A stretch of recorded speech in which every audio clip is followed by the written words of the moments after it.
আজকের একটা সবচেয়ে বড় আলোচিত বিষয় যে আওয়ামী লীগের সিনিয়র কয়েকজন নেতা, তার মধ্যে আসাদুজ্জামান নূর আছেন, আকমা ফিরোজ আছেন, আইভি রহমান আছেন, তাদের জামিন হয়েছে। এগুলো কি আসলে আইনের প্রক্রিয়া নাকি রাজনৈতিক সিদ্ধান্ত? হোয়াট এভার মেবি জামিন হওয়া উচিত। আর এরা যারা আছেন বাংলাদেশে এই মুহূর্তে যদি আওয়ামী লীগকে ওপেন করে দেওয়া হয়, একেবারে স্বয়ং শেখ হাসিনাকে ওপেন করে দেওয়া হয়, আমার কাছে মনে হচ্ছে যে এখন সরকার আওয়ামী লীগকে নিয়ে যে ঝুঁকিতে আছে সেই ঝুঁকি 90% কমে যাবে। এর কারণ হলো মানুষ মানে এখন দূরে থাকলে না আকর্ষণ বাড়ে। আমরা দূর থেকে চাঁদকে দেখি, হ্যাঁ, দূরের থেকে চাঁদকে দেখি, কিন্তু কাছে যখনই আসে মনে হয় যে খাবলা খাবলা, আপনি ওখানে গিয়ে বসবাস করতে পারবেন না। তা আওয়ামী লীগ যখন দূরে চলে গেছে তখন বিভিন্ন ক্ষেত্রে আমরা আওয়ামী লীগের নাম স্মরণ করছি, এবং এদের মধ্যে আমি সহ, মাসুদ কামাল সহ আমরা 99% লোক আমাদের অনেক কথা ধরুন আওয়ামী লীগের পক্ষে চলে যায় মূলত বিএনপি এবং জামাতের উপর রাগ করার কারণে। আমরা মানে ওই যে আওয়ামী লীগের পিরিত করি বা ভালো করি, নট লাইক দ্যাট। কিন্তু দেখা যাচ্ছে এদের অনেক আচার আচরণে আমরা খুশি না হওয়ার কারণে অনেক কথা বলি, যে কথা প্রকার আনতে গিয়ে সবাই মনে করে যে আগের স্বৈরাচারকে তারা প্রমোট করতেছে। এনিওয়ে, এখন আমি মনে করি যে যদি আওয়ামী লীগের এখন যেভাবে তারা 17 বছর এই দেশটাকে শাসন করেছে, শোষণ করেছে, জুলুম করেছে, অত্যাচার করেছে, এটা ভুলার নয়। এরা দূরে থাকলে বরং আমরা ভুলে যাব, সামনে থাকলে বেশি বেশি মনে পড়বে। যেভাবে জামাতের লোক এই যে এখন সামনে আসছে, আসার পরে এখন আমাদের মুক্তিযুদ্ধের কথা মনে পড়ছে। কিন্তু জামাত যদি সব পাকিস্তানে থাকতো তাদের জন্য কিন্তু বাঙালি আমাদের মন কাঁপতো যে এইভাবে আসছে। তাদের সবাই আপনি পাকিস্তান পাঠিয়ে দেন, আপনি দেখবেন এই শফিক রহমান সাহেবের জন্য আমরা অনেকেই গড়াগড়ি করে কান্নাকাটি করছি। ইস, কি সুন্দর একজন মানুষ ছিল, এত ভালো একজন মানুষ, কত মিষ্টি মিষ্টি কথা বলতেন, সেই মানুষটাকে পাকিস্তানে তাড়িয়ে দেওয়া হয়েছে, এটা ভালো হয়নি। এটা আমাদের আসলে একটা কালচার, আমাদের কালচার। তো যার জন্য ওটা আমার কাছে কোনো মাথায় ব্যথা নয়। আওয়ামী লীগকে যদি বাংলাদেশের রাজনীতিতে পুনর্বাসিত হতে হয়, প্রথমত কারো দয়া এটা সম্ভব নয়, কেউ ইচ্ছা করলে এটা পারবে না। প্রথমত আগের যে দগদগে ঘাগুলো আছে সেই ঘাগুলো নিষ্পত্তি করতে হবে। বোঝার চেষ্টা করেন, আওয়ামী লীগ 96 সনে ক্ষমতায় এলো, তারপরে আবার 2008 সনে এলো, কিন্তু তারা সেই 74-এর দুর্ভিক্ষ, সেই বাকশাল, সেই গালাগালিগুলো কিন্তু এখনও মুছতে পারেনি। এই যে জনাব তারেক রহমান সাহেব এতদিন পরে ক্ষমতায় আসছেন, এত কষ্ট, এত কিছু প্রাণান্ত চেষ্টা করতেছেন, এর সাথে তার চেষ্টা থাকতে পারে না। কিন্তু ওই যে এখনও সেই খাম্বা, এখনও সেই হাওয়া ভবন আপনি ভুলাতে পারছেন বলেন? আমরা টেলিভিশনে বলছি, বাইরে বলছি, টাইম ম্যাগাজিনে, সেই টাইম ম্যাগাজিনের মতো ম্যাগাজিনে সেখানে খাম্বা খাম্বা বলে কথা আসছে। ইট মিনস কোনো কাজ আমাদের এই সমাজে মুছে যায় না। 1400 বছরকে আবু জেহেল কী করেছে, আবু লাহাব কী করেছে, আমরা এগুলো বলে এখনও কান্নাকাটি করি, এখনও গালাগালি করি। তো কাজে আওয়ামী লীগকে দফা রফা করে, মানে তাদেরকে আসতে হলে দফা রফাটা কীভাবে বলেন তো? দফা রফাটা করে হলো যে এই যে ভুলগুলো করেছে এগুলো তো শাস্তি পেতে হবে, প্রত্যেকটা লোকের শাস্তি পেতে হবে।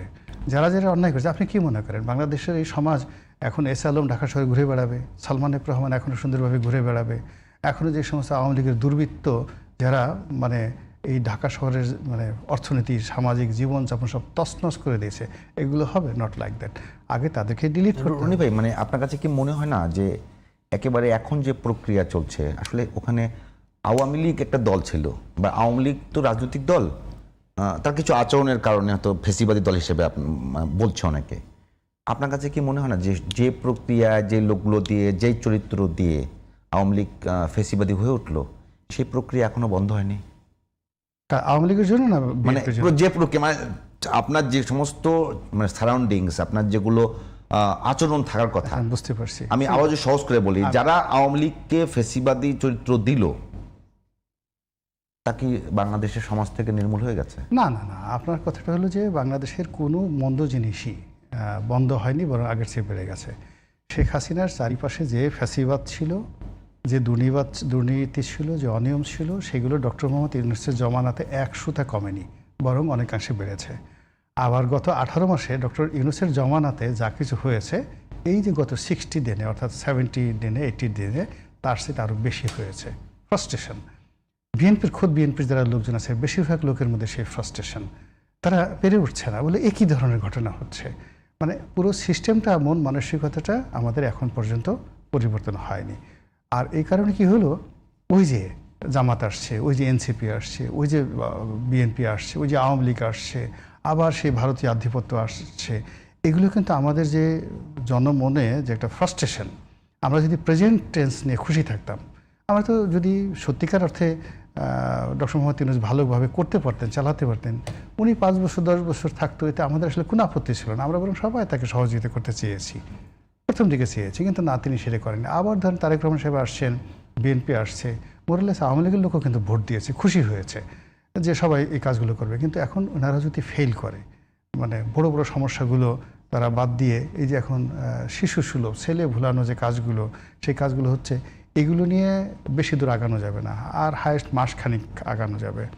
জুন জুলাই আগস্ট থেকে 3টা মাস আপনার পুরো প্রকৃতি বিরূপ হয়ে যাবে, মানুষের মন মানসিকতা বিরূপ হয়ে যাবে, ফাইন্যান্সিয়াল অবস্থার মানে যেটা গ্লোবালি যে একটা হিসাব, সেই হিসাবটা এই 3টা মাস হয়ে যাবে। হলে আগস্ট মাস, মানে এই 3টা মাস জুন জুলাই আগস্ট, এটা আমাদের সবার জন্য ভীষণ রকম একটা খারাপ সময়।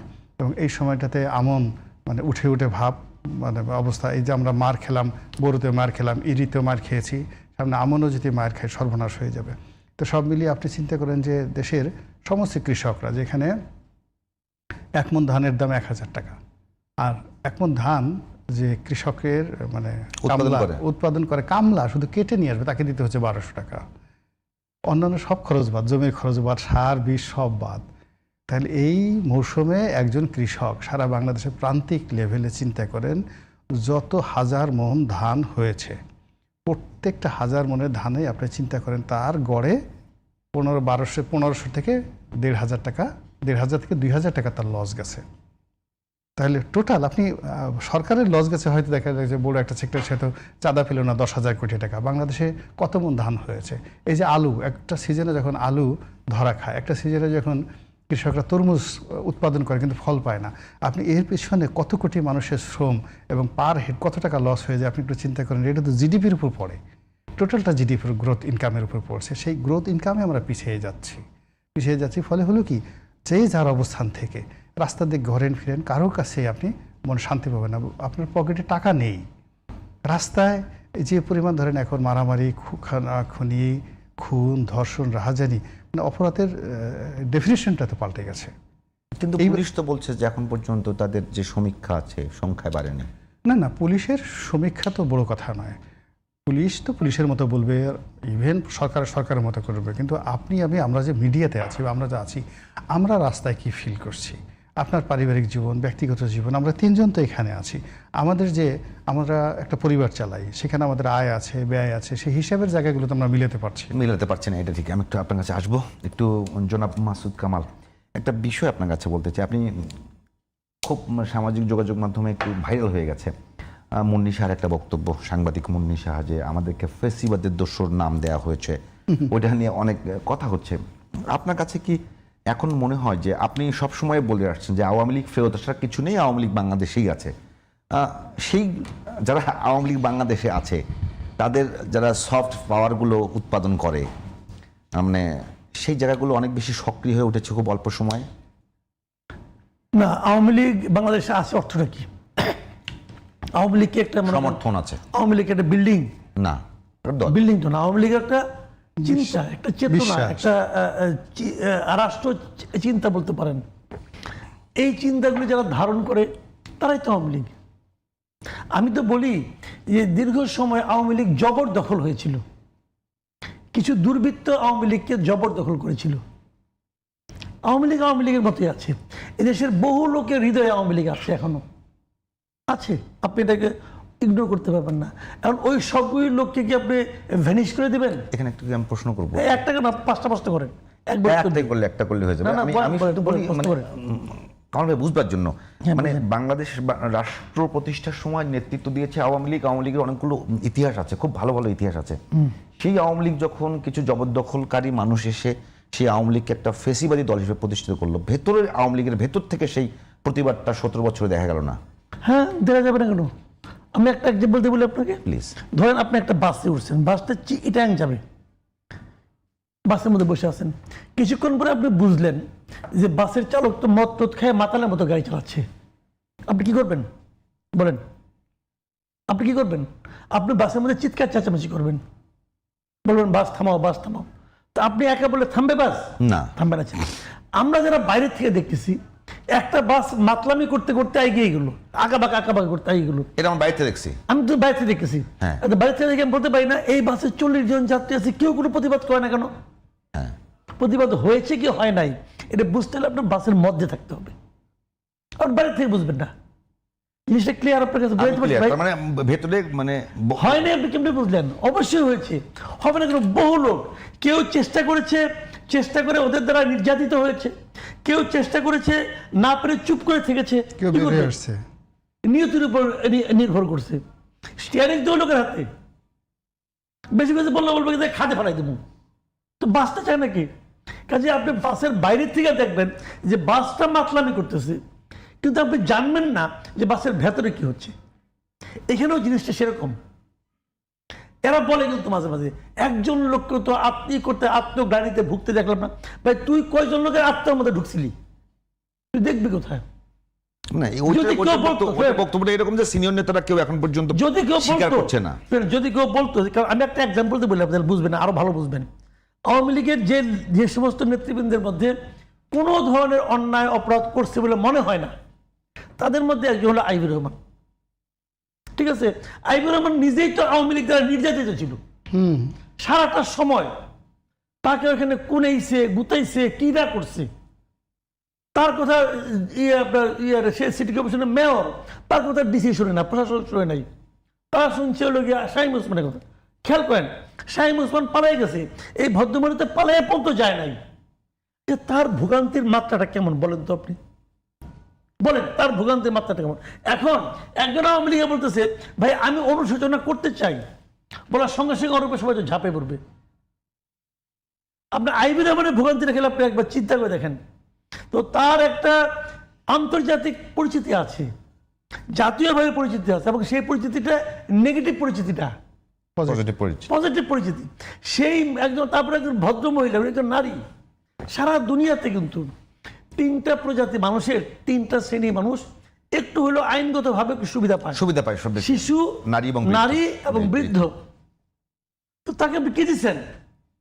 তারা একটা মামলা থেকে জামিন পায়, তারা আপনি আবার সোনের দেখান, আবার আরেকটা মামলা জামিন পায়, আবার সোনের দেখান। তো জামিনের মামলা আস্তে আস্তে আজকে সুপ্রিম কোর্ট পর্যন্ত আসছে, 12টা মামলা সুপ্রিম কোর্ট পর্যন্ত। একটা জামিনের মামলা সুপ্রিম কোর্ট পর্যন্ত আসতে হবে? ভাই জামিনই তো দিচ্ছে, জামিন পাঠাতে লোকের অধিকারের মধ্যে পড়ে, সেটার মধ্যে আপনাকে আপিল করতে হবে। রাষ্ট্রের এত মানে আর খায় কোনো কাম নাই। এই রাষ্ট্রের একমাত্র কাজ হলো আইবুর রহমানের জামিনকে প্রতিহত করা, আর কোনো কাজ নেই রাষ্ট্রের। আমরা এই যে এখানে attorney general, deputy attorney general, অমুক তমুক হাবিজাবি, এরা তো রাষ্ট্রের আইনজীবী। কার টাকায় চলে? আমার আপনার টাকায় চলে। আমার আপনার টাকা যে এই যে এর পিছনে এই আইবুর রহমানের জামিন আটকানোর জন্য তারা এই যে চেষ্টাগুলি করলো, তারা কি আমি এই জন্য টাকা দিয়ে রাখছি? আপনি এই কথাটা আমার বলেন না, এটা কোনো কাম না কাম। তো এই আকাম যখন হতে থাকে দেশে, তখন আপনি কি আশা করেন না ভাই? এইগুলি ইন্টেনশন। মুদ্রা কথা হলো যেটা আমি বলতেছিলাম, যে প্রসঙ্গে আসছিল অন্য প্রসঙ্গে চলে আসছে, ওই প্রসঙ্গে আমরা আসি। মুন্নি শাহ কালকে একটা অনুষ্ঠানে, সেখানে সে কিছু কথাবার্তা বলছে। মুন্নি শাহ সাংবাদিক হিসেবে কেমন ছিলেন না ছিলেন, এটা আপনারাও সাংবাদিকতা করেন, আমরাও করি। সেটা নিয়ে যদি আপনি মনে করেন যে খারাপ, হ্যাঁ, এই মুন্নি শাহ কিন্তু আপনার আওয়ামী লীগের সাধারণ সম্পাদক জলিলকে অনেক বিব্রতকর প্রশ্ন করছে, কিন্তু 111-এর পরে করছে। এই মুন্নি শাহ কিন্তু শেষের 6 বছর টানা গণভবনে অবাঞ্ছিত ছিল। শেষের 6 বছর সে গণভবনে অবাঞ্ছিত ছিল, অবাঞ্ছিত, যেতে পারে নাই। শেষবার একবার যেতে নিয়েছে, গেট বন্ধ গেছে, তাকে ওইখান থেকে ফেরত দিয়ে দেওয়া হয়েছে। সে লোক যে শেষের 6 বছর গণভবনে ঢুকতে পারলো না, কোন দিন থেকে জানেন? এবং রানা প্লাজার ঘটনা প্রথম সে আনছে। হ্যাঁ, আমি বলি আপনি কোন দিন থেকে এটা হয়েছে? একবার ইন্ডিয়াতে একটা প্রোগ্রাম ছিল, সেই প্রোগ্রামে সমস্ত সাংবাদিকটা একটা ঘরের মধ্যে রেখে তারা ওখানে থেকে বলছিল যে আমাদের এই আপ্যায়ন করা হচ্ছে। এইটা বলার কারণে এই অপরাধে আওয়ামী লীগের এই লোকগুলো সবাই মিলে তাকে 6 থেকে 7 বছর তারা গণভবনে ঢুকতে দেয় না, গণভবনের প্রাইম মিনিস্টার কোনো প্রোগ্রামে যাইতে দেয় নাই। সেই লোক দোষর হয় কেমন করে ভাই? আমি যদি দোষর বলতেছেন এখন আপনি বলতেছেন, দেখেন আমি কতগুলি কথা, আমি কয়েকটা নাম বলি আপনাকে, এই নামগুলি শুনেন। মুন্নি শাহ ধরেন, জাহিদুল হাসান পিন্টু, জয় মামুন, প্রভাস আমিন, রাইট। হ্যাঁ, এই যে করে নাম বললাম আমি, আরো নাম আছে, এরকম আরো অনেক নাম বলতে পারবো আমি। আশিস সৈকত, ধরেন এই নামগুলি বললাম। এই লোকগুলি বলেন তো, এই লোকগুলি নামগুলি বললে এরা কি কোনো ব্যবসা বাণিজ্য করে? আচ্ছা, বলেন, এরা কোনো ব্যবসা বাণিজ্য করে? এরা কোনো ঠিকাদারি করে? কেউ বলতে পারবে? এরা তো বেসিক্যালি সাংবাদিকতাই আমি করে। আপনাকে একটু অ্যাড করি কামাল ভাই। হ্যাঁ, এক নম্বর কথা হলো, মুন্নি সাহারা কোনো মানে সাংবাদিক কিংবা কোনো মানুষই রাজনৈতিক আদর্শ থাকা দোষের কিছু নয়। মুন্নি সাহাকে যখন ঢুকতে দেওয়া হয় নাই, সেটার ঘটনাটা মূলত ছিল যে উনি প্রধানমন্ত্রী রেকর্ড করেছিলেন গোপনে। ওইটা না রে ভাই, ওইটা না, ওর পরে গেছে। আমি বলি আরেকটা কথা বলি, 5 আগস্টের মধ্যে মানে জুলাই অভ্যুত্থানের মধ্যে আপনি যখন আমরা এখন এসে কাজ করছি, সত্যি আমি আমার চ্যানেলের সাক্ষী দেব, আমরা 5 আগস্টে কোনো ভিডিও পাই না, অনেস্টলি বললাম। তাহলে আপনি কি মনে করেন গণমাধ্যম হিসেবে আমরা কি ওই সময় যখন রাষ্ট্র তার নিজের নাগরিককে নির্যাতন করছে, গুলি চালাচ্ছে, এটার প্রতিবাদ করাটা আমাদের দায়িত্ব ছিল না? কয়জন প্রতিবাদ করছে? খুবই কম সংখ্যক। খুব, আমি প্রতিবাদ করছি। আপনি করেছেন, আমারও বলে, শুনেন, আমি করি নাই। শুনেন, আমি প্রতিবাদ করছি, আমারও বলে আমি নাকি সরে যেতে ফেসি হতে দাঁড়াল, আমারও বলে, যে বলে সে তাহলে করছে, সে এখন উচ্চ কণ্ঠ বলে। আপনি কি আমি যে কথা বলছি, আমি আমি ওই জায়গাটায় বলতে চাচ্ছি যে আপনি যখন রাষ্ট্র যখন নিপীড়ন করছে, শুনেন, তখন আমরা যখন চুপ থাকবো, তাহলে কি ওই রাষ্ট্রের দোষর আমরা না? শুনেন, এই লোকগুলি, সেটা আওয়ামী লীগ হোক বিএনপি হোক। শুনেন, আমি বলি, আমার কাছে শেষ করে দেন, তারপর আপনি বলেন। এই লোকগুলি পেশাদার সাংবাদিক, সাংবাদিকতা করতে যে সে হয়তো কোনো একটা পক্ষ নিয়েছে, যদি সেই পক্ষ নিয়ে ওটা অন্যায় হতে পারে, কিন্তু তারা অন্যায় করে নাই তা কিন্তু আমি বলছি না, যদি তারা অন্যায় করে থাকে, অন্যায়ের বিচার করেন। যদি সেই অন্যায় ফৌজদারি অপরাধ হয়, ফৌজদারি বিচার করেন, আমার তো কোনো আপত্তি নাই, বিচার করেন। কিন্তু এই লোকগুলিকে আপনি কোনো চাকরি করতে দিবেন না। মপ করতেছেন, চাকরি করতে দিচ্ছে না বলতে, এরা কোনো চাকরির জন্য যেতে আপনি দিবেন? আপনি এখানে আসলে ঢুকতে দিবেন না, আপনি, আমি জানি তো, মানে ঢুকে দেবেন না। এই কারণে আপনি কেন দেবেন সেটাও বলি। আপনি দিবেন না যে আপনি ভয় পাবেন যে আমার এখানে যে ঢুকছে, এটা যদি যাই না যায়, তাহলে তারপর আমার এখানে মগ হবে। আপনি এই ভয় দিবেন। আমি আপনাকে তথ্য দেই। তো এখন আমার কথা হলো কি, এই বিষয়টা নিয়ে আপনার একটু, যেহেতু ছোট ভাই বড় ভাই তো একটু ডিবেট করতেই পারি। করেন। প্রথম কথা হলো, বাংলাদেশের এখন পর্যন্ত গণমাধ্যম যা আছে তার 95% আওয়ামী লীগের মালিকানায়। এখন পর্যন্ত যারা গণমাধ্যমে কাজ করছে, এবং আমি আপনারা বলি শুধুমাত্র মাথার কয়েকজন ছাড়া আওয়ামী লীগের নেতাকর্মী যারা আওয়ামী লীগ সমর্থন করে, এরকম কারো চাকরি গণমাধ্যম থেকে যায় নাই। আমি যদি নাম ধরে বলি এক এক করে বলতে পারবো, এক এক করে বলতে পারবো। শুধুমাত্র সিনিয়র কয়েকজন নাম দেখছেন তো আপনারা। এখন মূল সংকট হলো আওয়ামী লীগ আমলে কোনো ধরনের বিএনপি মনা ব্যবসায়ী কখনো কোনো গণমাধ্যমের অনুমোদন পেয়েছে, এরকম কোনো নজির নাই। কিন্তু এই সরকারের আমলে তারা শুধু গণমাধ্যম না, অনেক কিছু পাচ্ছে। আপনি সেই সময় এসে যদি এই কথাটা বলেন যে বাংলাদেশে গোলাম দস্তগীর গাজী এই চ্যানেলের মালিক, উনি কাকে চাকরি দেবে কি দেবে না সেটা নিয়ে সরকার তো কাউকে কিছু বলেন না। ভাইরে, আপনি এক কথা বলছেন, আমি বলতেছি আরেক কথা। আমার কথাটা হলো কি, যে এই লোকগুলিকে আমি যে নাম বললাম, আমি আপনি উদাহরণ দেবো। আপনি বলছেন যে আওয়ামী লীগের মালিক, আর এটা তো আরো মানে আরো বড় সমস্যা। বড় সমস্যা কি জানেন? যেহেতু সে আওয়ামী লীগের ছিল, এখন সে প্রমাণ করার চেষ্টা করতেছে সে বিএনপির চেয়ে বড় বিএনপি, সে জামাতের চেয়ে বড় জামাত, সে প্রমাণ করার চেষ্টা করতেছে।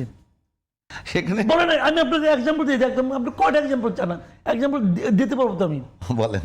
ইত্তেফাক কি করতেছে, প্রথম আলো কি করতেছে, আপনার এই কি বলে এই সমকাল কি করতেছে, এই যে কালকে দেখলাম আজাদ সাহেব। আচ্ছা, আজাদ সাহেব বলে নাই প্রথমত তোমাকে চাই, দ্বিতীয়ত তোমাকে চাই, বলে নাই সে। এখন কি হয়েছে?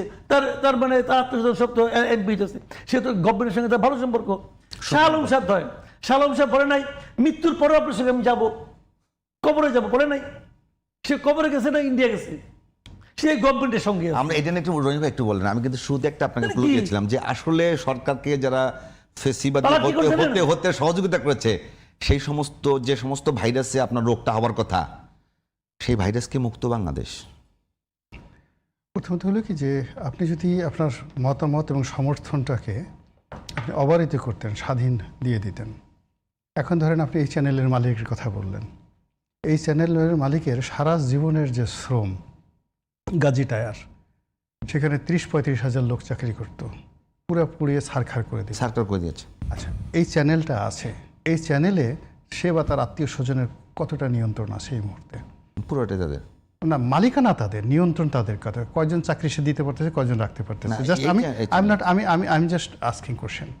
কিন্তু গোলাম দস্তগীর গাজীর যে অন্যান্য যেগুলো অনিয়ম হয়েছে, যেগুলো ওই তার নির্বাচনী এলাকার মানুষজন বদনাম করছে, সেইগুলো কিন্তু কোনো সুরাহা হয়নি। তার যেটা প্রোডাক্টিভ যে খাতগুলো, তার যে গাজী টায়ার দেশের আমার কাছে মনে হয় এইটা একটু ব্যতিক্রম রনি ভাই। ওনার ক্ষতি হয়েছে, সে ক্ষতিগুলো একেবারে প্রতিহিংসাপরায়ণভাবে হয়েছে। সেগুলো নিয়ে সবাই, ইভেন আমার সঙ্গে বিএনপির যে সিনিয়র নেতা তারাও বলেছেন যে এইটা বাংলাদেশের একটা বড় খাত, টায়ার শিল্প, যেহেতু আর কোনো কোম্পানি নাই, ফ্যাক্টরিও নাই, আর ওনার প্রতিষ্ঠান নিয়ে চলতে। আমি যেটা বলছি কি, ওনার বিরুদ্ধে তো বড় ধরনের মামলা নাই। আমি কিন্তু এই জামিনের বিপক্ষেও না। আমি শুধু একটা কথা বলতে চাই যে বাংলাদেশের গণমাধ্যমে আগে যেভাবে একটা প্রেশার আসতো, আপনি যেহেতু গণমাধ্যম নিয়ে অনেক বেশি মানে খুব বেশি সচেতন, যে প্রেশারগুলো কমে গেছে। মানে আমি তো গণমাধ্যমের সাথে 1986 আমরা তিনজন মিলে যদি এখন সরকারের সমালোচনা করি, আমি বিশ্বাস করি একটা ফোনও আসবে না। না, একটা ফোন আসবে না। না, একটা ফোন আসবে, আপনার আমাকে ফোন করার মতো অবস্থা বাংলাদেশে নাই কারো। এটা শেখ হাসিনার জামানা তো ছিল না আল্লাহর মেহরবানিতে, হ্যাঁ, আর এখনও নাই। মানে গোলাম মোল্লা রনিকে বা একটা ফোন টেলিফোন করবে কোনো একটা জায়গা থেকে, আমরা আগের মতোই কথা বলেছি। কিন্তু সমস্যা হলো যে কিছু মানুষ আছে যারা নিজেদের নীতি নৈতিকতা বিসর্জন দিয়ে বসে থাকে, তাদের ফোন আসে না, কিন্তু তারা সবসময় ভয়ে থাকে এই বোধহয় ফোন আসলো।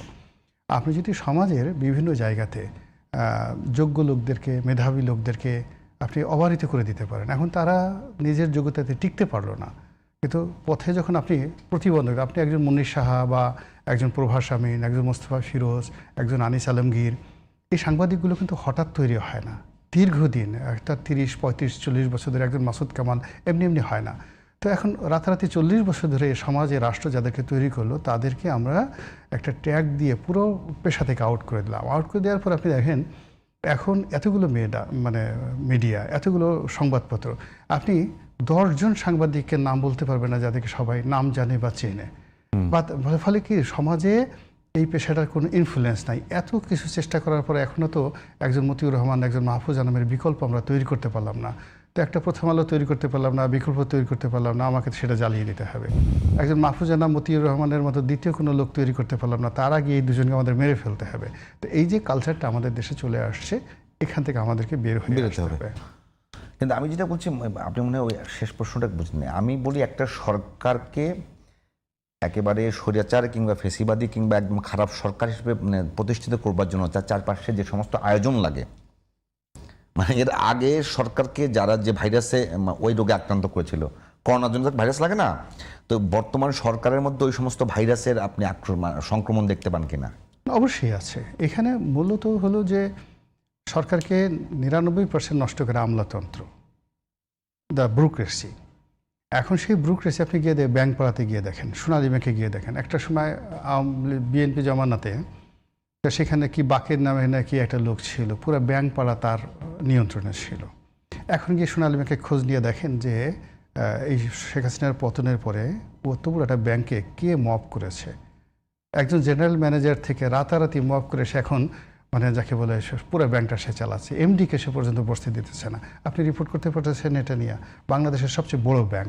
আপনি একই অবস্থায় গিয়ে দেখেন অগ্রণী ব্যাংকে ইস্যু, এবং এখন পর্যন্ত দুর্নীতি দমন কমিশনে আপনি এখন পর্যন্ত আপনি কমিটি গঠন করতে পারেন, মানবাধিকার কমিশনে এখন পর্যন্ত আপনি কমিটি গঠন করতে পারেন নাই। এরপরে 10 বছর 15 বছর চাকরির বাইরে ছিল একজন পুলিশ কর্মকর্তা, আপনি তাদেরকে ধরে ধরে এনে সবকে পোস্টগুলোতে বসাচ্ছেন। এদের অনেকের শরীর খারাপ, স্বাস্থ্য খারাপ, ট্রেনিংয়ের দুর্বলতা আছে, সব মিলিয়ে কোনো কিছুতে আপনি ধারাবাহিকতা রক্ষা করছেন না। যে দলবাজি, তারপরে শেষে যে স্বৈরাচারী মনোভাব, যে অযোগ্যতা, যে আত্মীয় তোষণ, যে আঞ্চলিকতা, সে দেখেন আপনি দেখেন আজ আপনি দেখেন এত বড় একটা ক্যাবিনেট আছে, কিন্তু আপনি স্থানীয় সরকার পল্লী উন্নয়ন যে প্রতিমন্ত্রী আছে, তার দাপটের কাছে আপনি দেখেন তো সমস্ত কিছু তছনছ হয়ে যাইতেছে। এই লোকের চোখের চাহনি, কথাবার্তা, আপনি কথা বলতে পারতেছেন। মির্জা ফখরুলের মতো মানুষ দৌড়ে থর করে কাঁপছে। তা সেই যদি হয়তো বেনজির দোষ করছে কি? বেনজির কোনো দোষ নাই, বেনজির সাধ্য হতে তুলের বেশি। আপনি খালি বেনজিরের অবস্থা, বেনজির যে কোয়ালিটি, যে আইজি হিসেবে তার সব কিছু দেন, তার কোয়ালিটি, মুন্নির সাহার যে কোয়ালিটি, বেনজির যে কোয়ালিটি, মোজাম্মেল বাবুর যে কোয়ালিটি, আপনি মোজাম্মেল বাবুর, ফারজানার উপর যে কোয়ালিটি, এবং কোয়ালিটি সম্পূর্ণ সাংবাদিক আগে হন, তারপরে দলবাজি করেন। কিন্তু এখন যারা দলবাজি করছে তারা তো ওই লেভেলের যোগ্যতা সম্পন্ন লোক না, দলবাজি শুরু করছে, দলবাজি তার দেশে তারা খারাপ কাজ করতেছে, কিন্তু মানে ওই লেভেলের। আপনি নাইমুল ইসলাম খানের যে কোয়ালিটি, নাইমুল ইসলাম খানের সাথে কি আপনি যে আগে যে শফিক ছিল, শফিকের কোনো কোয়ালিটি আপনি সমান করতে পারবেন? কোথায় নাইমুল ইসলাম খান আর কোথায় শফিক? কিন্তু নাঈমুল ইসলাম খান প্রেস সচিব হিসেবে যে ধরনের কাজ করেছে তার 1000 গুণ নয় 1 কোটি গুণ বেশি অপব্যয় করেছে ক্ষমতার, সেটা হলো সেই ডাস্টবিন শফিক। আপনি আর কিভাবে বলবেন? তো এখন এই জামানাতে এটা কি আসলে মানে এটা কি অনেকে বলে এটা কি আসলে বাস্তবতা আছে? বাস্তবতা মানে কি? বাস্তবতা যেটা আছে সেটা হলো যে আপনি আমি সবচেয়ে বড় ব্যাপার হলো তলে তলে কি হয়েছে। ধরেন শফিক কোনো অন্যায়, পারসেপশন না না না, কোনো ধরেন অন্যায় করে নাই, ঘুষ খায় নাই, দুর্নীতি করে নাই, ধরে নিলাম কিচ্ছু করেনি, কিন্তু তার যে অ্যাটিটিউড ছিল, তার যে কথা ছিল, তার যে বডি ল্যাঙ্গুয়েজ ছিল, মনে হতো যে পুরো সরকারি উনি না না না, আমাদের পুরো দেশ জাতিকে বিরক্তি, মানে আমাদের মধ্যে একটা বিষাদের ছায়া সে ছড়িয়ে দিয়েছে। তো কোনো প্রেস সেক্রেটারি কখনো ইতিপূর্বে কখনো এরকম কাজ হয়নি। আবার এখন গিয়ে দেখেন যে প্রধানমন্ত্রীর অনেক জুনিয়র সাংবাদিক, একজন দেখলাম যে এক জুনিয়র সাংবাদিক বোধহয় আমার ছেলের বয়সী হবে, সেও নাকি উপদেষ্টা হয়ে গেছে। মানে অবাক করা ঘটনা, একটা প্রতিমন্ত্রীর মর্যাদা সম্পন্ন লোক হয়ে গেছে। এখন এই জিনিসগুলো ধরেন আমরা যারা সমাজে আসা যাওয়া করি, আমাদের কোনো রাজনীতির প্রাপ্তি নাই, কিন্তু যে দৃশ্যগুলো আমরা দেখতেছি ক্ষমতার কেন্দ্রে, এগুলোর ফলাফল যে ভালো হবে না এটা তামার পাতা নেই। বলতে পারেন একটু আপনি এখন বলবেন একেবারে। আমি যে বিষয়টি বলছি যে সরকারের অল্প সময় গেল, এরই মধ্যেই বিরোধী দল তাদের দাবিতে কর্মসূচি ঘোষণা করেছে, কর্মসূচি 17 তারিখ থেকে শুরু করবে এবং এক প্রকার সরাসরি হুমকি দিয়েছে নাহিদ যে রাজপথে যাওয়াই তাদের শেষ অপশন। এটাকে কিভাবে দেখছেন এই মুহূর্তে? ঠিক আছে, এটা হতেই পারে, পলিটিক্যাল পার্টি সে রাজপথে যেতে চায়, অসুবিধা কি? অসুবিধা তো নাই কোনো, আসুক না রাজপথে। আপনার কাছে কি মনে হয়? আমি একটা কথা রিয়া ভাই, অভ্যুত্থান পরবর্তী দেশ, একটা নতুন সরকার এসছে, এমনিতে নরভরে অর্থনীতি থাকে, এটাই স্বাভাবিক। এই অবস্থায় সরকার এবং বিরোধী দলের মধ্যে যে দূরত্ব বাড়ছে, সেটা কি বাংলাদেশের জন্য খুব বেশি? সরকার এবং বিরোধী দলের মধ্যে মানে নৈকট্য তৈরি করার দরকারটা কি? সহযোগিতা। ওনাদের সহযোগিতা কেন করবে? ওটা প্রেম প্রীতি জায়গা না। ওরা এক দল করে, এরা এক দল করে, ওখানে প্রেম থাকার কোনো দরকারই নেই। বিরোধী দলের প্রেম, আমি বলি শোনেন, বিরোধী দলের প্রেম থাকতে হবে জনগণের সঙ্গে। যদি তারা কখনো সরকারি দলে যেতে চায় যে আমি সরকার হব, তাহলে তাকে প্রেম করতে হবে জনগণের সঙ্গে, সরকারি দলের সঙ্গে না। এইটাই নিয়ম দুনিয়া। যখন ফুটবল খেলা হয়, দুই দল যখন খেলে, তখন দুই দলের মধ্যে প্রেম গোল হবে না। আমি সেই কথাটাই বলছি, যখন দেখেন দ্রব্যমূল্য, ভাই আপনি এই অ্যাঙ্গেল একটু, দ্রব্যমূল্য ঊর্ধ্বগতি, মানে সারা বিশ্বে তো ফুয়েলের একটা বড় সংকট আছে, ফুয়েল পাওয়া যাচ্ছে না বাংলাদেশে। রনি ভাই বলছেন যে অর্থনৈতিক বড় একটা মন্দা হওয়ার সম্ভাবনা আছে খুব রিসেন্টলি। তো সেই সময় বিরোধী দল এগুলোর দিকে খুব বেশি মনোনিবেশ আছে বলে মনে হয় না, শুধুমাত্র গণভোট বাস্তবায়নটাই তারা ফোকাস করছে। তারা এমন বিষয় নিয়ে বলেন, আপনি তো বলেন দ্রব্যমূল্যের ঊর্ধ্বগতির একটা লজিক আছে, তাই এটা নিয়ে তারা যদি বলবে তখন তারা লজিক শুনাই দিবে। ওটা বসে যাবে কেন? সে এমন পয়েন্ট নিয়ে যাবে যে পয়েন্টে তাদের কোনো জবাব নাই, ওইটা সে যাবে যেটা নিয়ে তার জবাব দিতে কষ্ট করতে হবে।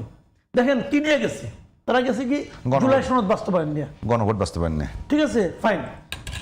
আমি নিজে বহুবার বলেছি এই বিএনপি চায় নাই যে গণভোট হোক, চায় নাই। এই বিএনপি চায় না যে এইভাবে গণভোট হোক, যে গণভোটটা আমাদের জাতির উপর চাপাই দেওয়া হয়েছে। আমরা কিন্তু চিৎকার করছি যে এটা কোনো গণভোট না, এই গণভোট অবৈধ, এটা বারবার বলছি আমরা। বিএনপি কিন্তু আমাদের সঙ্গে তাল মিলায় নাই, বরং বিএনপি বলছে কি, তারেক রহমান নিজে বলছে হ্যাঁ ভোট দেন, একবার তো বলছে, একবার বলছে। কেন বলছে? বলছে উনি এখন প্রাইম মিনিস্টার। আমি ওনাকেই প্রশ্ন করতেছি, ভাই আপনি কেন বলছেন এই কথাটা? ওটা আপনি বিশ্বাস করতেন না। ওই হ্যাঁ ভোটের মধ্যে যদি আপনি দেন, তাহলে উচ্চ কক্ষে 100 লোক নির্বাচিত হবে পিআর পদ্ধতিতে। আপনি যেটা চান না, ওইটাতে আপনি ওখানে নোট অফ ডিসেন্ট দিচ্ছেন, দিয়া তারপর আপনি বলতেছেন যে আপনি হ্যাঁ ভোট দেন। বললেন কেন?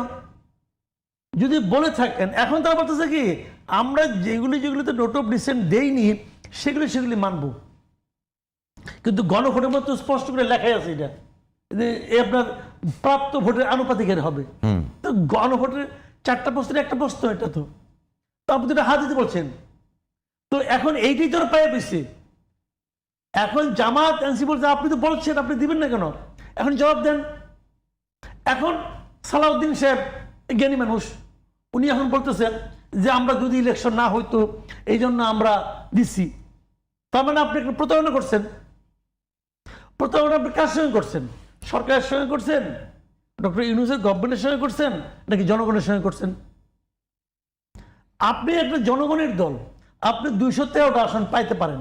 আপনি এমন একটা দল যে জনগণ আপনাকে 213টা আসন দিল, সেই জনগণের উপর আপনি ভরসা করতে পারলেন না কেন? এই প্রশ্নটা আমি বিএনপিকে করব। এখন বিরোধী দলটা কি করবে? বিরোধী দল তো সেই পয়েন্টটা নিয়ে রাজপথে আসবে, বিরোধী দল তো সেই পয়েন্টটা নিয়ে জনগণের সামনে যাবে, যে পয়েন্টটা ওরা বেকায়দায় আছে। স্বাভাবিক, এটা তো জনগণের প্রশ্ন। বরঞ্চ আমি হতাশ হচ্ছি যে জামাত এনসিপি কেমন আমেরিকার সঙ্গে বাণিজ্য চুক্তি নিয়ে কথা বলে না। রাইট। আমি এটা হতাশ তো। না, আমি প্রশ্ন করছিলাম তারা এই বিষয়ে নিয়ে কেউ কথা বলতে চায় না। এই বিষয়ে তারা ওই পররাষ্ট্রমন্ত্রী বলেছেন যে এই বিষয়টা নিয়ে আমরা বিএনপি জামাতের সঙ্গে আলোচনা করেই করে। এটা পররাষ্ট্রমন্ত্রী জন বলছে, তারপরের দিনই তো জামাতের আমির বলছে আমার সঙ্গে কোনো আলাপ হয় নাই। তাহলে কি জামাতের আমির মিথ্যা কথা বলছে? জামাতের আমির মিথ্যাবাদী? সংসদে বলতে পারতো, বিষয় সঙ্গে বলেনি তো কিছু। কি বলতে পারতো? আলাপ বাদ দেন, আমাকে তো বলে নাই। দেখেন এখানেও কি হচ্ছে এটা বলি আমি আপনাকে, আমি যেটা বুঝি এখানেও তারা যেটা করছে, জামাত মনে করতেছে যে আমি যদি এটা বলি তাতে আমেরিকা আমার উপর খেপে যাবো, তাহলে তো আমেরিকা আমাকে ক্ষমতায় আসতে দিবে না। এইটা হলো আরেক ভুল। আমেরিকার থেকে আমাকে ক্ষমতায় বসায় না। রাইট। পৃথিবীর কেউ কখনো আরেক দেশে একজনকে ক্ষমতায় বসাতে পারে না, বসায় জনগণ। জনগণের মধ্যে সেই চিন্তাটা তৈরি হয়, ওরা খালি হেল্প করতে পারে। আপনাকে ঠেইলে আমি কাজ করতে পারবো না ভাই, তাহলে কাছে আপনার যোগ্যতা থাকতে হবে। আসিফদের এত আলোচনা ডিপ স্টেট এগুলো কি এদের সঙ্গে কি সম্পর্ক? আসিফ আলোচনা করছে, সে আলোচনা থাকতে চায়। আসিফ মাহমুদ সজীব ভুইয়া ওই দলের মুখপাত্র, সে আসলে বাস্তবে নো হয়। বাংলাদেশের পলিটিক্সে সে কোথাও নেই। যেমন ধরেন সে ঢাকা দক্ষিণ থেকে ইলেকশন করতে চায়, ঢাকা দক্ষিণে সে তার ধারণা ছিল আমি ইয়াং জেনারেশনে ভোট পাবো, ঠিক আছে। তো ওইখানে সাদিক ক্যাম্প ক্যান্ডিডেট, সে তো সাদিক ক্যাম্পের অর্ধেক ভোট পাবো না। আমি এই বিষয়টা নিয়ে একটু রনি ভাই আপনি কি বুঝতে পারছেন যে এই মুহূর্তে বিরোধী দল যাচ্ছে একদিকে, তারা তো দাবি করছে পুরোটাই তারা যাচ্ছে যে জুলাই সনদ এবং গণভোট, কিন্তু সরকার আছে তাদের প্রতিশ্রুতি নিয়ে। এখানে বড় ধরনের সংকট তৈরি হবে কিনা? সংকট হবে। এখানে বিরোধী দল রাইট, তারা যেটা চাচ্ছে এটা চাওয়ার অধিকার আছে। আর সরকার যেটা বলছে সেটার পক্ষে তাদের কোনো নৈতিক যুক্তি নাই, আইনগত ভিত্তিও নেই। বোঝার চেষ্টা করুন, তারা বলছে আমরা নোট অফ ডিসেন্ট দিচ্ছি।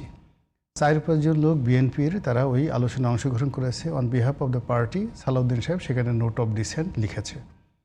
এখন আপনি বোঝার চেষ্টা করুন নিজে নিজে যে দেশের যদি 6 কোটি ভোটার ভোট দিয়ে থাকে হায়ের পক্ষে, সেই 6 কোটি ভোটারের হায়ের পক্ষের ভোটটা যুক্তিযুক্ত, বেশি গুরুত্বপূর্ণ, নাকি জনাব সালাউদ্দিন সাহেব বলেছে যে আমি এটা নোট অফ ডিসেন্ট দিলাম, মানে আমার নোট অফ ডিসেন্ট মানে কি আমার পছন্দ হয়নি, আই ডু নট অ্যাগ্রি। কিন্তু I do not agree it does not mean I am disagree. আমি এটার সাথে ডিসঅ্যাগ্রি করি এটা বলা হয় নাই। ডিসেন্ট বলা মানে আমি এখানে দিলাম আমার জিনিসটা অত ভালো লাগেনি, ডিসেন্ট মানে। নোট অফ ডিসেন্টের অন্য একটা অর্থ আছে যে ঠিক আছে আমি মেনে নিলাম যেহেতু সংখ্যাগরিষ্ঠের পক্ষে। না না না না, সংগঠন বা কোথাও নোট অফ ডিসেন্ট দেওয়া হয়, পাশ হয়ে যাচ্ছে, হ্যাঁ পাশ হয়ে যাচ্ছে, তখন আমি আমার দ্বিমতটা জানা রাখলাম যে যদিও পাশ হয়ে গেল, এটা দ্বিমত না, মানে আমার এটা এত পছন্দ হয়। ডিসেন্ট শব্দটার অর্থ হলো, ডিসেন্ট হলো, নোট অফ ডিসেন্ট হলো খুব ভদ্রভাবে মানে রিফিউজ করা, আমি এই জিনিসটার সাথে এভাবেই না। তা উইথ প্লেজার, উইথ গ্র্যাটিটিউড এই শব্দগুলো ইংরেজিতে যখন ব্যবহৃত হয় তখন হলো যে আমি খুব সম্মানের সাথে আনন্দের সাথে গ্রহণ করলাম আর আমি মেনে নিলাম ইটস ওকে, বাট এখানে আমি নোট অফ ডিসেন্ট দিয়ে দিলাম, আমার এত ভালো লাগেনি ব্যাপারটা। আসলে অত বড় কথা নেই এখানে। জিনিসটা হলো রাজনীতিতে প্রতারণা, রাজনীতিতে মোনাফিকি, রাজনীতিতে ধোঁকাবাজি, এই জিনিসগুলো প্রকৃতি সহ্য করে না। এর কারণ হলো আপনাকে রাজা বানানো হয়েছে, রাজা তো কখনো ইঁদুরের মতো আচরণ করবে না। আপনাকে সিংহ বানানো হয়েছে, সিংহ কখনো খরগোশের মতো, বেজির মতো আপনার আচরণ করবে না। ইউ আর এ কিং, আপনার কথা মানে হাকিম নড়বে তো হুকুম নড়বে না। রাজা কখনো মিথ্যা কথা বলে না। এটা হলো ইতিহাস যে রাজা যেটা বলে, রাজা সবসময় সত্য কথা বলে, সে যা বলে ওটা করতে হবে। আপনার জন্য সবচেয়ে ভালো ছিল বিএনপির জন্য। আমরা সাধারণ অবস্থায় থেকে আমরা বলেছি বাংলাদেশে গণভোটের কোনো বৈধতা নেই, আপনি বলেছেন বৈধতা আছে, বিএনপি বলেছে, এখানে গেল কেন? আমরা বলেছি যে এখানে বিএনপির এই জিনিসগুলো ডিসঅ্যাগ্রি করা উচিত, এখন থেকে ডিসঅ্যাগ্রি করা উচিত। আমি নিজে বলেছি তার তো এই যে আলী রিয়াজের সংস্কার কমিশনে যাওয়াই উচিত না। আমি নিজে বলেছি যে আমার মতো মানুষ সালাউদ্দিন সাহেব ওখানে গিয়ে যে অপমানিত হচ্ছেন, আমি মরে যেতাম, আমি পার্টি করতাম না। আমাকে যদি তারেক রহমান সাহেব বলতেন, আমি বলতাম যে আপনার পার্টিই করবো না। তবু ওখানে গিয়ে আমি যে অপমান হয়েছে, সেই অপমানের পর আমি আর সেখানে যাব না। কিন্তু তারা সেই অপমান সহ্য করছে, যা কিছু করছে করে এই নাহিদের হাত ধরে সে কি মিনতি করেনি? এই জামাতের আমিরের পেছনে কি তারা ঘুরেনি? এই ডক্টর মোহাম্মদ ইউনূসের সাথে দেখা করার জন্য দিনের পর দিন তারা ওখানে অপমানিত হয়নি? 5 বার 6 বার 7 বার অ্যাপয়েন্টমেন্ট চেয়ে তারা সেই অ্যাপয়েন্টমেন্ট পায়নি। সংকট কি তৈরি হতে পারে? এটা কি বড় ধরনের সংকট? মূল ব্যাপার হলো কি যেন অল অন এ সার্টেন, ধরেন আপনি আপনার সাথে আমার একটা সম্পর্ক আছে, সম্পর্ক হওয়ার পরে সেই আপনি কিছুদিন পর সেই সম্পর্কটা অস্বীকার করে বসলেন। তো আপনি আমাকে জানেন, আমিও আপনাকে জানি। এখানে এনসিপি জামাত গত 18 মাস দেশ চালিয়েছে, ফলে এই দেশের প্রত্যেকটা জায়গাতে তাদের লোক আছে। 2 নম্বর হলো যে এটা সত্য কথা, আপনার এই যে ম্যাটিকুলার যে ডিজাইন হয়েছে এবং যে আন্দোলনটা হয়েছে আওয়ামী লীগের বিরুদ্ধে, এই পথে ঘাটে যা কিছু হয়েছে গত 2-3 বছর যাবৎ, এই ঘটনার সাথে ডিপ স্টেট বলেন, ম্যাটিকুলাস ডিজাইন বলেন, তার সাথে ডক্টর ইউনূস, এনসিপি, জামাত এরা প্রত্যক্ষভাবে জড়িত। বিএনপি রাস্তার আন্দোলন করেছে, কিন্তু এই ডিপ স্টেটের কোনো কিছু জানে না। কাকে কত টাকা দেওয়া হয়েছে, কাকে দিয়ে কোন অপকর্ম করা হয়েছে, কাকে দিয়ে থানা লুট করানো হয়েছে, কাকে দিয়ে কোন জিনিস হয়েছে, এর কোনো তথ্য বিএনপির কাছে নাই। ফলে এই কাজগুলো যারা শেখ হাসিনার জমানায় করেছে সাকসেসফুলি, তারা এখন যদি করতে চায় কত সুন্দরভাবে করতে পারবে আপনি নিজে একটু বুঝেন। শেখ হাসিনার জমানাতে যখন তার 100% অ্যাকুরেসি ছিল, তার দাপট ছিল, তার শক্তি ছিল, সব কিছু ছিল, তার মধ্যে তারা এই কাজগুলো করে ফেলেছে। আর এখন যদি সেম কাজটি সেই ডিপ স্টেট এখন যদি কাজ করতে চায়, এখন তো তার সাথে আরও 100 গুণ নড়বড়ে, সেই আরো ভালো, আরও তাদের জন্য সহজ। ফলে এখন তারা এখন যে কোনো সময় যে কোনো ঘটনা ঘটতে পারে। আমি মনে করি যে সরকারের যারা কর্তা ব্যক্তি আছে, এত দ্রুত ঘাড় বাঁকা করা ঠিক না, এত দ্রুত অতীতকে ভুলে যাওয়া ঠিক না। এই বিএনপির যারা লোকজন আছে এখন, তাই আল্লাহ বলছেন, মানে আল্লাহই বলেন যে ওরা যখন বিপদে পড়ে, নাফরমান বান্দা, অবাধ্য আমার, অকৃতজ্ঞ আমার বান্দা যারা আছে, তারা যখন বিপদে পড়ে তারা খুব হাওমাও করে কান্নাকাটি করে। এরপর আমি তাদের বিপদ যখন উদ্ধার করে দিই, তারা এমন একটা ভাব দেখায় মনে হয় যেন তাদের কোনো বিপদ ছিলই না। তো এখন বিএনপির যারা লোকজন ক্ষমতায় আছে, মন্ত্রী হয়েছে, এমপি হয়েছে, তাদেরকে দেখলে আমার মনেই হয় না যে বাংলাদেশে একসময় আওয়ামী লীগ ছিল। আর 17 বছর দেওয়ার আউট অফ দ্য পাওয়ার, এবং এই সময়টাতে তারা আল্লাহর কাছে মোনাজাত করেছে, কপাল দাগ পুড়িয়ে ফেলছে, জেলখানাতে গিয়ে হাওমাও করে কান্নাকাটি করেছে। আমি জাস্ট একটা বাস্তব উদাহরণ দিই। এখন আমার কাছে ওই গ্রেপ্তার হওয়ার মানে ইসের পরে ওই ব্যারিস্টার শাহজাহান ওমর দেখা করতে আসলেন। তো আমি জিজ্ঞেস করলাম, আমি ওনার সাথে কথা বলাই দিচ্ছি, সে এসে বলতেছে এরকম, বা আমাকে মাসুদ কামাল খুব গালাগালি করে। আমি বললাম যে না, মানুষ ভালো, একটা সম্পর্ক করতে। তারপর তারে ফোন করলাম, তাই বলে যে হোয়াই নট। তো শাহজাহান ওমরকে আমি জিজ্ঞেস করলাম যে আপনি কেন বিএনপিতে ছেড়ে আওয়ামী লীগে যোগদান করলেন? তো ভাই, আমার জেলখানাতে এমনভাবে চাপ দিয়েছে, আমার জান বাসে না। তা আমার দেখলাম আই হ্যাভ টু ওয়ে, আমার বাকি জীবন জেলখানাতে কাটতে হবে, সব কিছু করতে হবে, আর বিকল্প ওদের কথা শুনতে হবে। তখন আমাকে বলতেছে ওদের যে কিংস পার্টি, সেই কিংস পার্টিতে যোগদান করার জন্য। আমি তো স্মার্টলি বলছি যে আমাকে মানে আওয়ামী লীগে নিয়ে নেন। এটা তো আমার মন্দের ভালো ছিল, আমার তো ছিল না। বললো যে আমি যেদিন জেলখানা থেকে বের হয়ে আসি, ওনার কথা, সেই দিন আমার সাথে বিএনপির যারা জেলখানায় ছিল, নাম বললাম না, টপ টু লো, সবাই হিংসায় মরে যাচ্ছিল, এবং সবাই যদি শেখ হাসিনা সবাইকে ডাকতো, ওই দিন শাহজাহান ওমরের মতো সবাই আওয়ামী লীগে যোগদান করতো। শাহজাহান ওমর নিজে আমার অফিসে এই কথাগুলো বলে গেছে। ফলে সেই মানুষ যদি এখন বড় বড় কথা বলে, আমরা তো ইতিহাসের অনেক ঘটনার সাক্ষী, 1 to 1 অনেক ঘটনার সাক্ষী। আমরা মানে রনি ভাই, অন্য একটা বিষয় নিয়ে কথা বলবো, তো একটা বিষয় নিয়ে কথা বলবো, আপনার 3 মিনিট, আপনার 3 মিনিট। কারণ ভাই আপনি বলেন আগে, সবচেয়ে বড় কথা ইন্টারনাল সরকারের একটা সংকট নিয়ে দেখতাম। এমনিতে রোহিঙ্গা নিয়ে একটা বড় ধরনের সংকটে আছি। ঠিক সম্প্রতি 2টা নির্বাচন হয়েছে, একটা হলো আসামে, অনেকগুলোতে হয়েছে, আসাম এবং পশ্চিমবঙ্গে। 2টা জায়গাতে যে 2টা দল ক্ষমতায় এসছে, বিজেপি এসছে 2 জায়গায়, তারা প্রচণ্ড পরিমাণ তাদের রাজনীতি হলো মানে হিন্দুত্ববাদের রাজনীতি, মুসলিম বিদ্বেষী এবং বাংলাদেশ বিদ্বেষী তাদের পুরো অবস্থান সবসময়। এইটা কি সরকারকে কোনো ধরনের চাপে ফেলতে পারে কিনা? প্রথমত হলো যে আমাদের পররাষ্ট্র মন্ত্রণালয়ে যে 2জন ব্যক্তিকে দেওয়া হয়েছে, এই 2জন ব্যক্তির মধ্যে একজন লেখাপড়া জানা, অতি উচ্চ মার্গের বুদ্ধিমান। এত বুদ্ধিমান লোক, অর্থাৎ বিএনপির সবগুলোর বুদ্ধি যদি একটা ঘটির মধ্যে রাখেন, তাদের এডুকেশন এবং বুদ্ধি ধরেন একটা পাত্রের মধ্যে রাখেন, আর অন্য পাত্রে খলিলুর রহমানের বুদ্ধি এবং অভিজ্ঞতা রাখেন, খলিলুর রহমানের পাত্রটা বেশি হবে। তো সেই মানুষকে আপনি দিয়েছেন পররাষ্ট্র মন্ত্রণালয়ে, এবং he is 100% dominate by America. তো এই যে আমেরিকান একটা লবি, ফলে এই লবির যারা লোক, সে মনে প্রাণে কখনই কৌশল করে চীনের সাথে তার দ্বারা সম্পর্ক হবে না। এই একই ভুল শেখ হাসিনা করেছে। এই খলিলুর রহমানকে দিয়ে কখনোই ভারতের সাথে দিল্লির সাথে সম্পর্ক হবে না। আবার আরেকজন লোক আছে, এই হুমায়ুন কবির নাম, তাকে আন দেওয়া হলো। তার বক্তব্য, পররাষ্ট্র উপদেষ্টা, হ্যাঁ, তার কথা শুনে তো আমার যৌবন চলে এসছে। আমার কাছে মনে হয় আমি 17 বছরের বয়সে গেছি। সে বলতেছে যে ভারত এবং চীনের মধ্যে আমরা রেফারি হতে পারি, বাট আমরা ফুটবল হব না। মানে সোপা থাকলে, আমরা কথা বললাম আকর্ষণীয়, মুখ থাকলে সব কথা বলা যায় না। তো এখানে মুখ ব্যবহার না করে বললাম যে সোপা থাকলেই আসলে সব কথা বলা যায় না। মানে বাংলাদেশ, চীন এবং ভারত মারামারি করবে বা খেলা খেলবে, ম্যাচ খেলবে, আর বাংলাদেশ বাসি ফু দেবে, রেফারি হবে, এই কথা বলা রীতিমতো অমার্জনীয় অপরাধ, কূটনীতির জন্য অমার্জনীয় অপরাধ। যেখানে আমরা তাদের মনোরঞ্জনের জন্য তাদের কাছ থেকে একটা জিনিস, আপনি দেখেন আগের যে মোমেন সাহেব, সে বলছে আমরা চীনের সাথে বন্ধুত্ব করতে হবে, বিকজ এখানে বাঞ্চ অফ মানি, বস্তা ভরে ভরে তারা আমাকে টাকা দিচ্ছে, আমি এর বিকল্প নাই।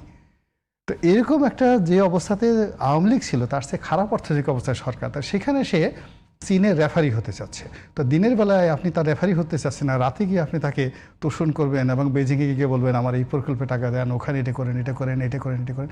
এটা হয় না। মানে পুরো যে এই বিষয়টা কি বলবো, যে দুই জায়গাতে আসাম এবং পশ্চিমবঙ্গে দুইটাতেই মানে তাদের রাজনীতিটা, যে দুইটা জায়গায় সরকার, তার রাজনীতিটাই না, পুরো। না, আসাম পশ্চিমবঙ্গে আমাদের কিচ্ছু হবে না। এটা ভাই একটা বিষয় যে বলতাম, যে তাদের রাজনীতিটাই এরকম, যে মুসলিম মানে বাংলাদেশি, এরকম একটা ইয়ে, ওটা আগামীতে কোনো সংকট তৈরি করতে না, পারে না, কিনা? এগুলো না। আমাদের মেন সংকট দিল্লির সাথে পররাষ্ট্র ব্যাপারে, সীমান্তে মানে পশ্চিমবঙ্গের সঙ্গে বাংলাদেশের কিছুই হবে না, আসামের সাথে আমাদের কিছুই হবে ওই হিন্দুত্ববাদের রাজনীতি না। কোনো না, প্রভাব এগুলো পড়বে এগুলো কিনা? এগুলো কিছু হবে না। আসাম মানে দিল্লি, মানে আপনি যাকে বলে কলকাতা ইস এ মেগা সিটি। এখানে এখনো পর্যন্ত আপনি একজন মুসলমানকে বলেন তো বাংলাদেশে আসার জন্য, যে বাংলাদেশে মন্ত্রী বানাই দিবে, ওখানকার ভিক্ষুক মুসলমানরা বাংলাদেশে আনতে পারবেন না, ও কলকাতা দিল্লিতেই থাকবে। টেরিবল অবস্থা। তো ওদের ভিতরে যে জাতীয়তাবোধ, ওখানে ওদের ওই শহরে ওরা মারামারি করতেছে, কাটাকাটি করতেছে, তারা ওন করছে, ওদের জাতীয়তাবোধের সঙ্গে আমাদের তুলনা হয় না। ফলে ওদের কোনো ঘটনা নিয়ে আমাদের দেশ হয় না। এবং আমাদের দেশেও মূল ব্যাপার হলো, আমাদের দেশের মুসলমানরা জামাতের কিন্তু মাজার ভাঙবে, কিন্তু একজন হিন্দুর গায়ে হাত দিলে কিন্তু জামাতের খবর আছে, সঙ্গে সঙ্গে সারা বাংলাদেশের মানুষ কিন্তু দাঁড়ায়। এইটা বাংলাদেশের নাই, এটা বাংলাদেশে এই জিনিসটাই নেই। ফলে ওইটা নিয়ে আমাদের দেশ কোনো সমস্যা। আমাদের মেইন সমস্যা দিল্লির সাথে। কামাল ভাই, এই বিষয়টা যে কিছু আপনি কেমন দেখেন, এটা কিভাবে দেখেন? দেখেন, একটা জিনিস হলো কি, মানে ভারত তো একটা বড় দেশ, অনেকগুলি প্রদেশ এখানে আছে কিন্তু, এবং আমাদের যে আতঙ্কটা করা হচ্ছিল যে আমাদের সীমান্তবর্তী 3টা রাজ্যই কিন্তু এখন বিজেপির হয়ে গেছে। মণিপুর, ত্রিপুরা বিজেপি, ত্রিপুরা, আসাম, পশ্চিমবঙ্গ। তো এদের সঙ্গে আমাদের বিস্তীর্ণ সীমান্ত। এখন এর মধ্যে একটা কথা, আসামের মুখ্যমন্ত্রী হিমন্ত বিশ্ব শর্মা, হেমন্ত বিশ্ব শর্মা, উনি একটা কথা বলছেন, একটা মিডিয়া, পশ্চিমবঙ্গের একটা মিডিয়াতে এটা প্রচার হয়েছে।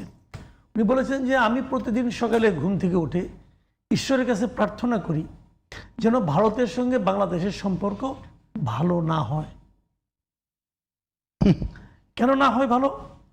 যখন ভালো হয়ে যায় তখন আমাদের বিএসএফ আর আমাদের যে সীমান্তরক্ষী আছে বিজেপি, এদের মধ্যে খুব ভালো সম্পর্ক হয়, তারা হাসাহাসি করে, হ্যান্ডশেক করে, মুখ করে তুমুক করে। তো তখন তারা আর আমাদের এখান থেকে কোনো কিছুকে কাউকে পুশব্যাক করে না। ওরা বলে পুশব্যাক, আমরা বলি পুশিন, পুশব্যাক করে না। যদি সম্পর্ক খারাপ থাকে তাহলে প্রতিদিনই 20 জন 30 জন করে পুশব্যাক করতে পারি আমরা। তার মানে উনি পুশব্যাক করতে চান, এটা তাদের রাজনীতি, এটা উনি বলেছেন। আচ্ছা, এইটা কিন্তু দিল্লি শুনছে, দিল্লিকে জিজ্ঞাসা করা হয়েছে আপনার রিয়াকশন, দিল্লি বলছে এটা ওর ব্যক্তিগত বক্তব্য। তার মানে এই থিওরির সঙ্গে অফিসিয়ালি দিল্লি ভারতের সেন্ট্রাল গভর্নমেন্ট একমত নয়, আনঅফিসিয়ালি হতেও পারে। কিন্তু ইন্ডিয়ার রাজনীতিটাই এমন, ওরা মুখে বলবে একটা, করবে, ওরা বলতেছে করুক। তাদের কথা হলো কি, যে এই অঞ্চলে, এই রাজ্যে আমার লক্ষ্য তো ইলেকশন করে ভোট করে জিততে হবে, যা করলে ভোট পাবে তোমরা বলো, কিন্তু ডিসিশনটা কিন্তু দিল্লির থেকে আসবে। এখন যদি দিল্লির সঙ্গে আপনার সম্পর্ক ভালো হয় তাহলে সমস্যা নাই কোনো। দিল্লির সঙ্গে আপনার সম্পর্ক খারাপ হয় কেন? আপনার সম্পর্ক খারাপ করে খুব জরুরি। এটা কি বাংলাদেশের পক্ষ থেকে হয়? দুই পক্ষ থেকে হয়। ওরা একটু মাতব্বরি করতে চায়, বড় ভাই সুলভ আচরণ করতে চায়। আমরা কখনো অতজন হই, কখনো ক্ষমতায় করে না খারাই পড়ি। কিছু একটা করে। আমাদের এখানে অনেকে আসলো না, বড় এখন এমপি হয়ে গেছে, যে ওই 7 সিস্টারের সবাইকে আমাদের এখানে আশ্রয় দিবে নাকি বলছিল। এটা কোনো কাণ্ডজ্ঞান সম্পর্ক মানুষের কথা বলতে পারে? বলছে তো ভাই। অন্য একটা দেশ, ওইখানে কি হচ্ছিল আমার জানার দরকারটা কি? তাদেরকে আমি আশ্রয় দিব কেন? তো এখন এই অবস্থায় আমি মনে করি না যে খুব কিছু সমস্যা হবে, এটা আমি পার্সোনালি মনে করি না। এই শুভেন্দু অধিকারী অনেক কথা বলছে, কখন বলছে? ভোট পাওয়ার জন্য বলছে। এখন বলতেছে যে আমি ভোট তো একটা পেয়ে গেছি আমরা কোবরা।